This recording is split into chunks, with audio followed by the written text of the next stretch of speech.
So, good afternoon, everybody.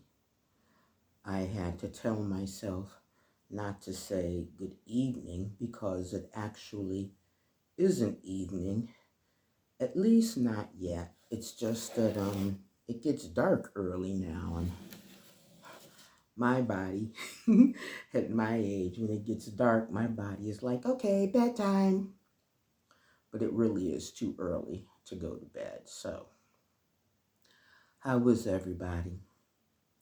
In my part of the world, it has been cold and damp and very foggy all day, but it didn't stop it from being, a good day. Those little household chores that I needed to do, they got done, and I got to spend some time with a friend of mine. And then I sat down, as I do,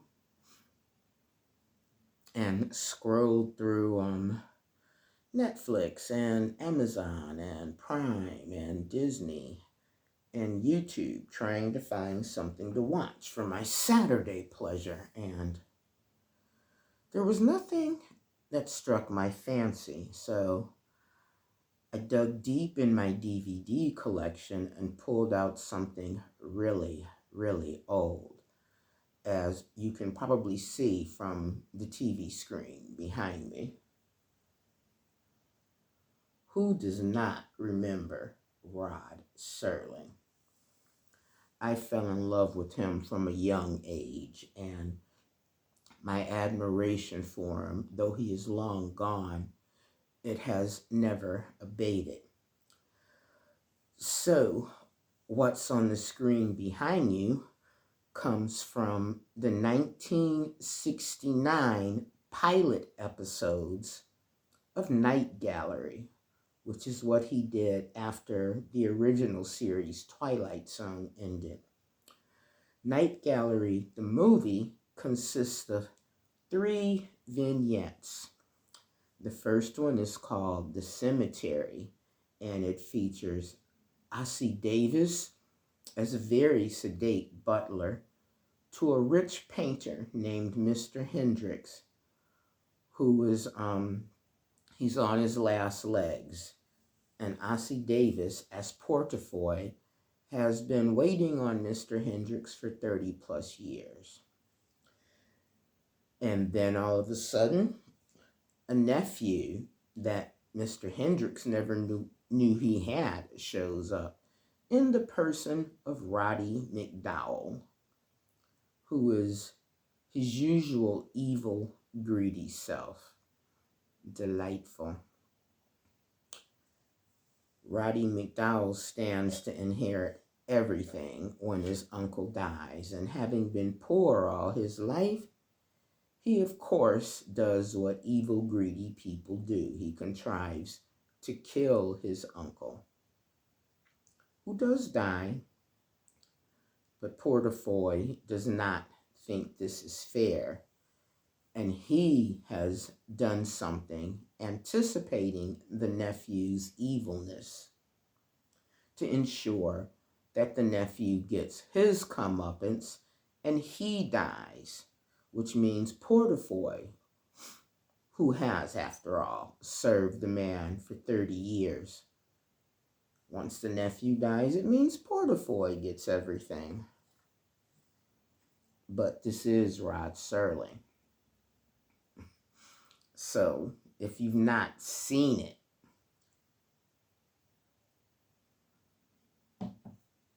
I won't spoil the ending of the first part for you.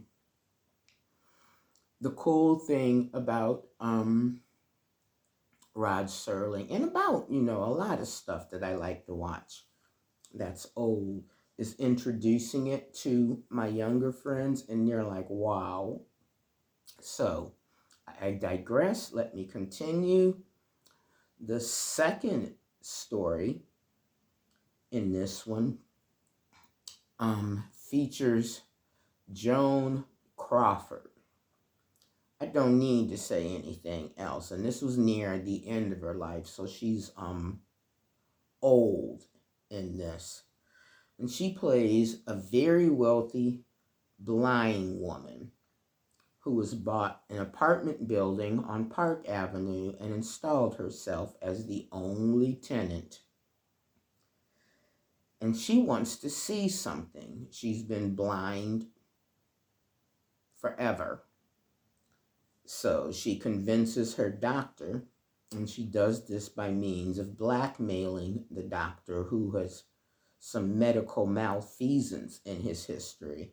She blackmails the doctor into finding her a desperate person who is willing to donate his eyes to her so she can see for 4 or 5 hours.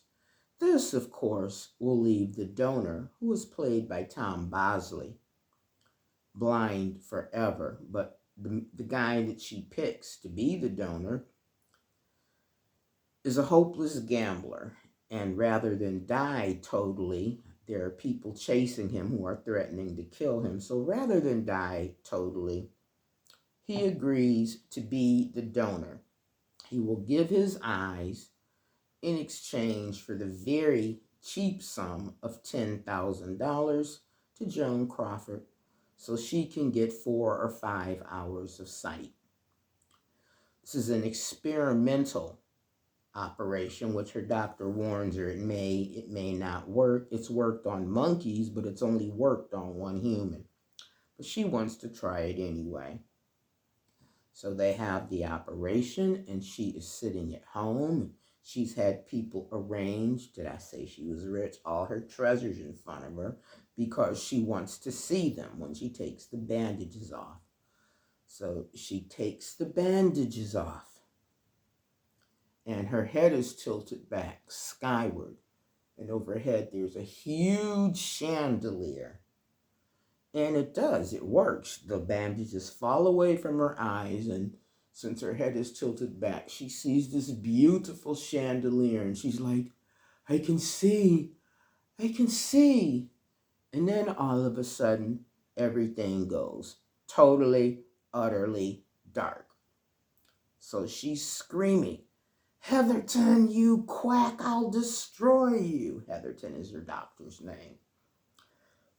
I neglected to mention that she lives in New York City. And it wasn't that the operation didn't work. It was that at the moment that she got her sight back, there was a citywide blackout, which plunged everything into darkness. Good old Rod Serling. Gotta love him. Again, I won't spoil it. That's not the total, utter end of it. But the last story in the trilogy is my favorite, featuring Richard Kiley in the role of Herr Josef Strober, who is a former Nazi hiding in Argentina. And he's in this little, like Skid Row type hotel filled with prostitutes and other down on their luck people. His neighbor is a German prostitute named Gretchen, whom he doesn't like, and she doesn't like him either, and she's constantly tormenting him because their rooms are side by side. And at night, Herr Strober has nightmares. So she torments him about that. And also in this hotel is a little old broken Jewish man who's a survivor of the camps named Bloom. And Bloom keeps asking him, do we know each other? But are you German? And Herr Strober says, no, I am Hungarian. You are mistaken. Herr Strober, what he wanted to be before he became a Nazi, was a fisherman. I suppose he got sucked into the whole Nazi thing, like a lot of Germans did. But really what he wanted to be was a fisherman. And not far from the hotel, there is a museum that has all kinds of pictures in them. And one of the pictures on exhibit is of a man, a fisherman, on a big lake all by himself with a peaceful, serene expression on his face. So Joseph Strober goes to the museum every day and just stares at this picture. He stands in front of it and he stares at it until the museum closes, at which point he leaves, goes back to his dreary hotel room, and has his usual nightmares. One night, Herr Strober, in a melancholy mood, after leaving the museum, he doesn't go home. He goes to a neighborhood cafe where he drinks too much. And there are all these lost souls from various countries, Germans and Spaniards and Greeks, and, they're all in this dive and they're drinking, and the guitarist in the band is playing that song that goes, "Ay, ay, ay, ay." And in the middle of the song, Herr Strober starts singing, "Deutschland, Deutschland über alles," which is a dead giveaway. I mean, it's as good as, painting on his forehead, "Yes, I am a German in hiding. I'm a Nazi in hiding." Far back in the corner is the little Jewish guy who'd been questioning him. "I know you. I know you." So, of course, the people in the bar are horrified, and he leaves after taking the guitarist's guitar and smashing it up. So he goes outside, and Bloom follows him, and he was like, "I knew that was you." And Strober was like, "I knew you knew. So what shall we do now? Shall we talk about old times? What can I do for you?" And there follows a conversation which does not make Strober happy, and he ends up killing Bloom. As he's killing Bloom, two guys in trench coats, and I guess they're like the equivalent of Nazi hunters or something. They come out from the shadows and, they grab him, or they try to grab him, but he sees them, and he's running, and he's running, and he's running, and he runs to the museum where he hides. Except the museum is just in the process of closing, so he doesn't go in through the front door. He goes in through the back door, and it's dark, but he spent so much time near, even in the dark, he manages to find his way to the portrait of the fisherman. And he falls to his knees in front of the portrait. Then he says, "God, God, if you exist, if you are there, please get me into the portrait.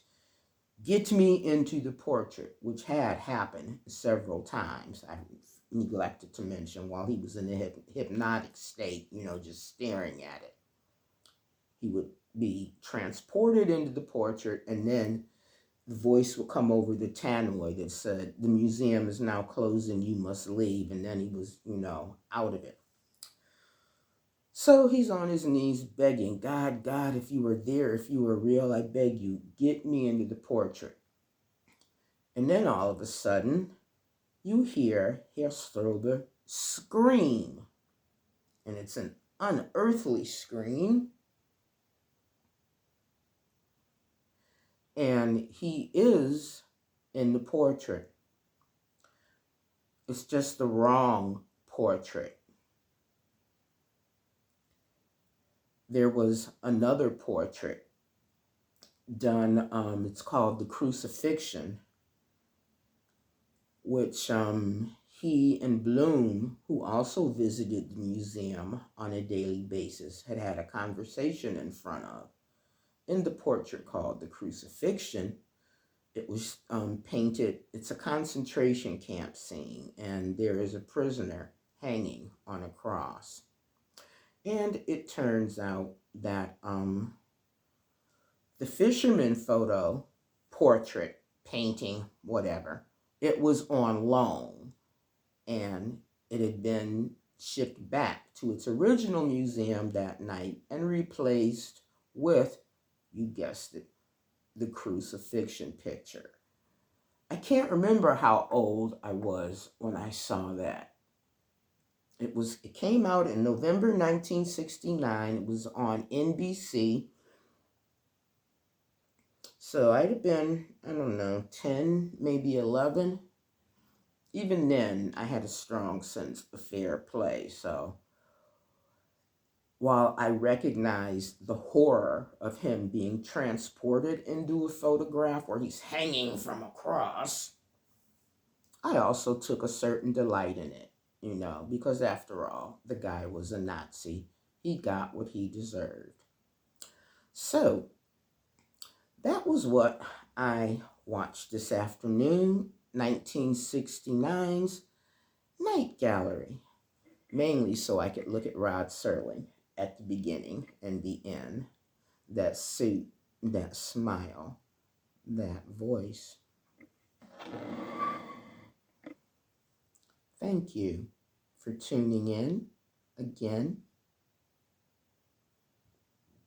I'm at 150 subscribers now, so big kisses to all of my 150 subscribers. Until I post my next video, thanks as always for sharing my channel with your friends and stuff. Stay safe and live well.